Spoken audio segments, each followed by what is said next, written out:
Hi, today I will be discussing all the solutions to the problems from the Cupertino Informatics tournament. The first problem is titled, Is this FFT? And in it, Tortles recently learned about FFT, or the fast Fourier transform algorithm, which can be used to multiply two polynomials together in big O of n log n. He decided to play around with the algorithm for fun. Tortles started with two polynomials a and b, and then used FFT to multiply them together, forming a new polynomial c. However, his computer soon crashed, and he lost his edit history, meaning Tortles only knows his new polynomial c. Given c, please help Tortles find any possibility for what a or b could have been. Although the problem looks daunting, there is a very simple solution. We are allowed to have a zero-degree polynomial, so we should let a be equal to 1 and b be equal to c. Here we have the problem, jellyfish can't swim in the night. And the statement is as follows. There is a jellyfish that lives on a one-dimensional coordinate system, aka a number line. It starts at point 0 and wants to swim to point n, where n is some multiple of 12. Unfortunately, jellyfish can't swim in the night. In each day with 12 hours sunlight, the jellyfish will swim 1 point forward each hour. However, when night comes for another 12 hours, it will let itself drift in the current, each hour moving either 1 point forward, 1 point backward, or not moving at all. All three possibilities occur with equal probability, and the jellyfish would like to know what the expected number of days are before it reaches its destination. Because it's a jellyfish, it doesn't know how expected value works, so you want to help it. Thankfully, we do know how expected value works. Let's recall the formula. The expected value is the sum of all possible values of an outcome multiplied by its probability. Now let's apply this idea to the problem at hand. If we look at the jellyfish's movement during the day, it is guaranteed to move forward 1 point, so the jellyfish expects to move forward 1 point in 1 hour during the day. However, during the night, there are three possibilities. There is a one-third chance of moving forward 1 point, a one-third chance of not moving, and a one-third chance of moving backwards 1 point on the number line. Summing these values up, we get 0, so it means that during the night, the jellyfish expects to not be displaced at all. This means that the jellyfish is only expected to move during the day. How much does the jellyfish move forward during the day? 12 points. So if we want to travel a distance of n, the expected number of days we will take is n divided by 12. The next problem is XOR boss fight. You are playing a video game and trying to beat a boss with your friend. The boss has X hit points. Initially, the two of you start off by dealing Y damage together per turn. Due to how the game works, you two have special values that you can use to modify Y, the damage you deal each turn. For a given special value S, the modification consists of setting Y to be equal to Y XOR S. Your friend has value A while you have value B. Unfortunately, your friend does not care about optimality and will perform his modification every turn, that is, set Y to be equal to Y XOR A. You, however, want to beat the boss as fast as possible, and will therefore choose on every turn after your friend performs his modification whether or not to perform another modification of your own with your own value, that is, set Y to be equal to Y XOR B before doing damage to the boss.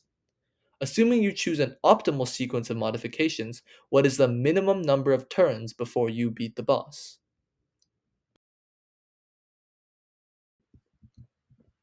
One thing we should notice that is if you do no modifications, then the value of y is cyclic. It will repeat every 2 turns. It will first be y XOR a, then y XOR a, and so on.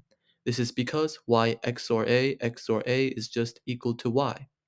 Furthermore, note that we can choose whether or not to add x or b to any turn. So if the modifier is currently y XOR a, we should take the maximum of y XOR a XOR b and y XOR a. Similarly, if the modifier is currently y, we can make it either y XOR b or y, and we take the maximum of these two as well. Let's have C be the maximum amount of damage we can do to the boss in those 2 turns. We can now figure out how many turns we will need if we compare X, the hit points of the boss, to C. If c divides x, then our answer is 2 times x divided by c. If not, we just check if we need 1 or 2 more turns to beat the boss. Walking the dog.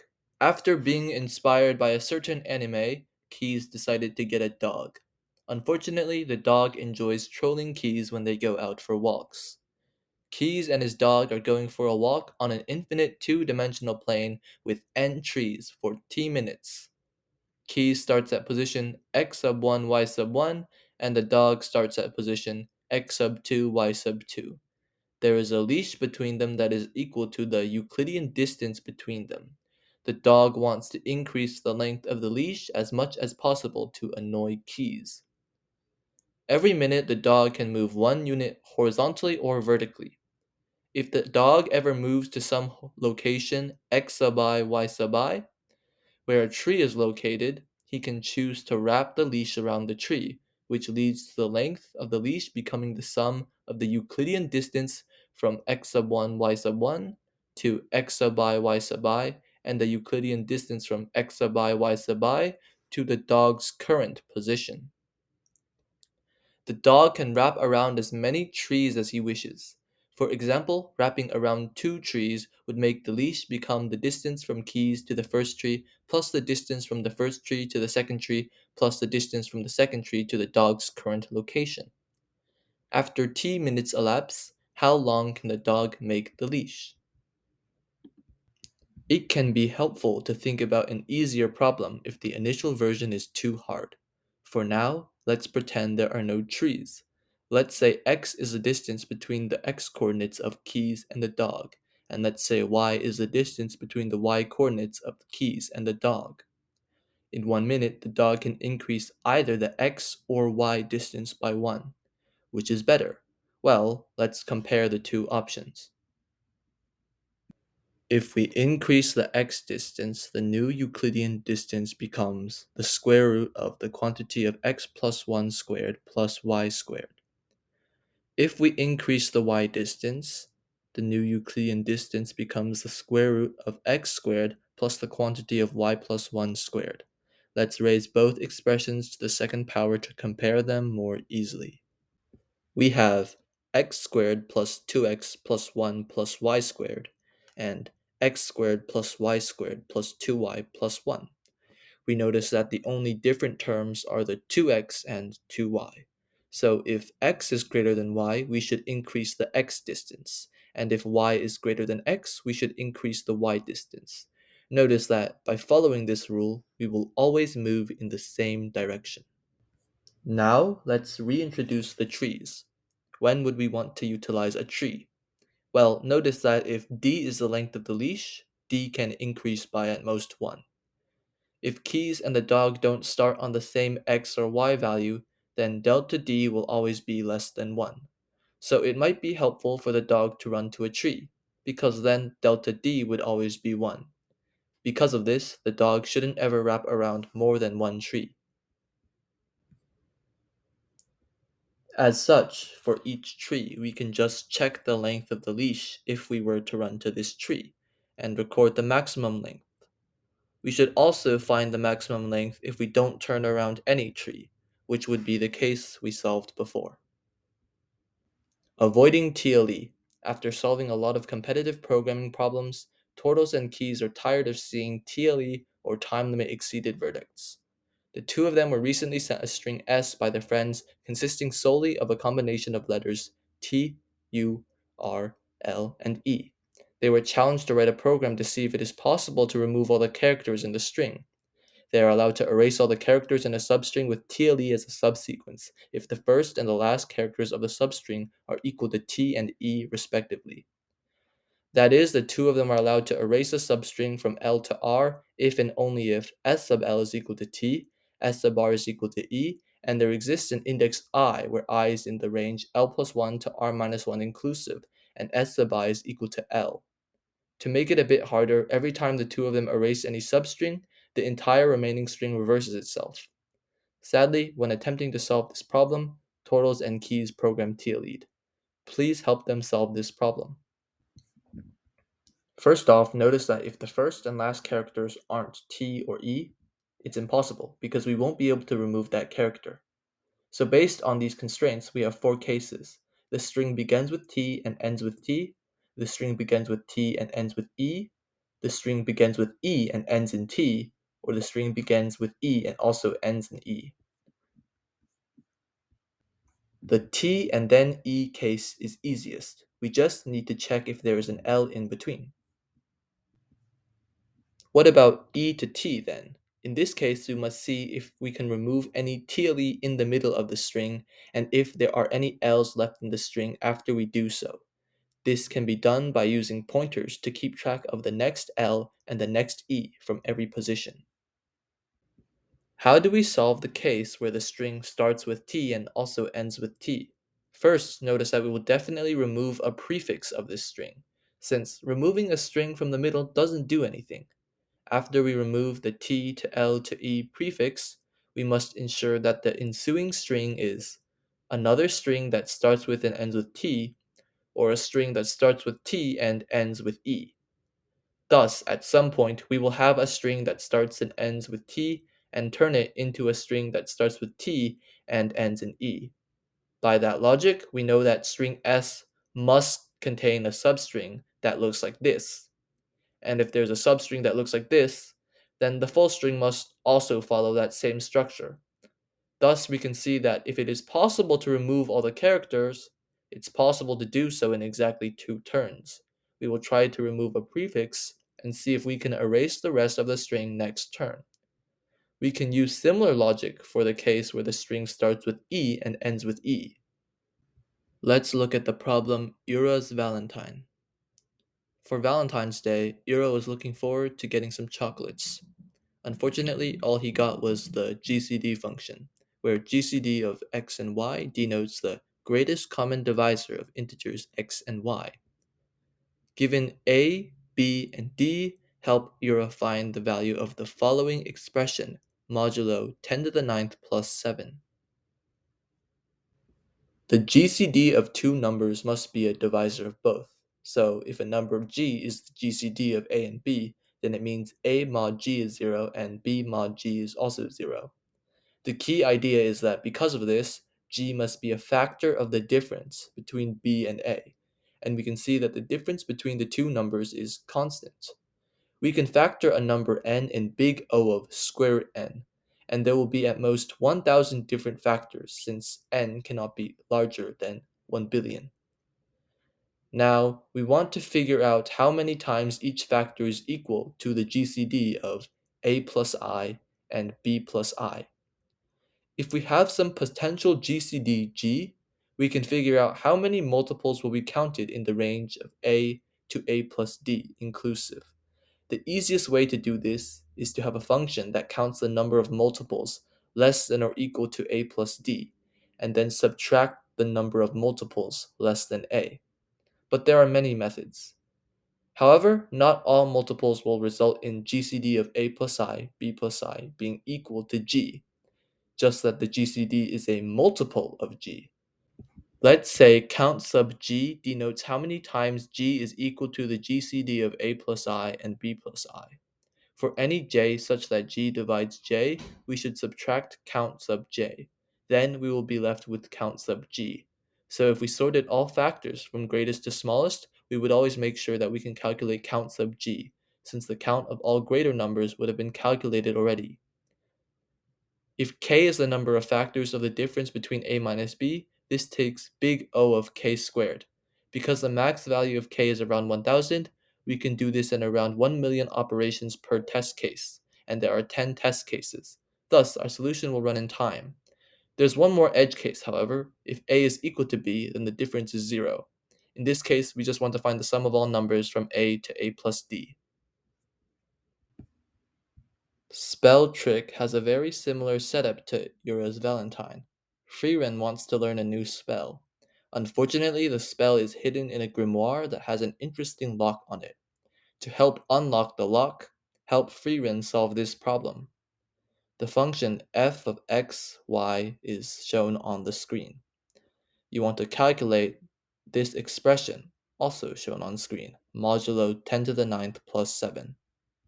You are given a, p, x, and d. Note that instead of calculating the sum of f in a range of numbers, we can instead calculate the sum of f from 0 to a plus d, and then subtract the sum of f from 0 to a minus 1. We can see that this problem has a very recursive definition. For example, look at n equals to 25 with p equal to 5.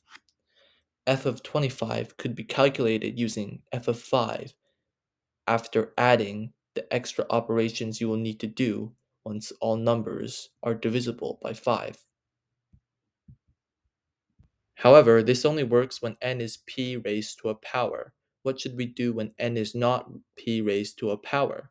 Well, in this scenario, there are only a few other values that are important to us. It's how many operations do we need for x to become 0? And we only need to know this value for the prefixes of n in its base p representation. For example, when n is 23 and p is equal to 3, all we will need to know is how many operations do we need to reach 0 if we start at 0, 18, 21, and 23, all of which are prefixes of 23 base 3. Lastly, it's important to remember that once you go past the xth place in your base p representation, the cost of one operation changes, because remember, you can only decrease by at most p to the x. So, for example, if in this scenario x were equal to 1, once I started subtracting 9, you have to recalculate the cost of the subtraction to 3 operations rather than 1. And then if I wanted to subtract 27, that would be 9 operations. The last problem is no anime 2. There is a tree with n nodes rooted at node 1. Each node has a value a sub I. Tortles and keys both start at the root of the tree. Every second, keys can choose to either move once to an adjacent node or choose to stay at the current node. On the other hand, Tortles can only move once every 2 seconds. Keys always makes his move before Tortles. Tortles is chasing Keys and will always move towards Keys on the direct path between them. Key's goal is to collect as much money as he can. After Keys either makes a move or chooses to stay, Keys will get X dollars, where X is the value of the node he is currently at. However, if Tortles is ever on the same node as Keys outside of their initial intersection at the root, Keys has to leave the tree and can no longer continue getting money. This also means that if Keys decides to make a move onto the same node Tortles is at, Keys has to instantly leave the tree and will not collect any money from that node. If Keys must make a move away from the root in the first second, what is the maximum amount of money he can obtain? We will solve this problem with dynamic programming. Let dpij be the maximum amount of money Keys can make if Tortles is at node I and Keys is at node j. The transitions consist of 9 different actions, which are all combinations of keys going up, staying put, or going down for 2 turns. It seems tricky to do transitions quick enough, but you can make them all fast by utilizing a combination of push DP and pull DP. If keys is going up, then there is only one path to go, so you should use push DP. If keys is going down, there is only one path you can come from, so it is better to use pull DP. If keys does not change position in those 2 turns, you can pre-compute this value for every node. To figure out what node Tortles should visit, you can use binary lifting, and this will result in a time complexity of big O of n squared log n. However, you can actually implement this in big O of n squared by iterating through nodes in the DFS order. Make sure that when you are handling transitions, you cover the edge case where keys goes up one node but then down a different path. That's all for this video. Thank you to everyone who set the problems for this contest.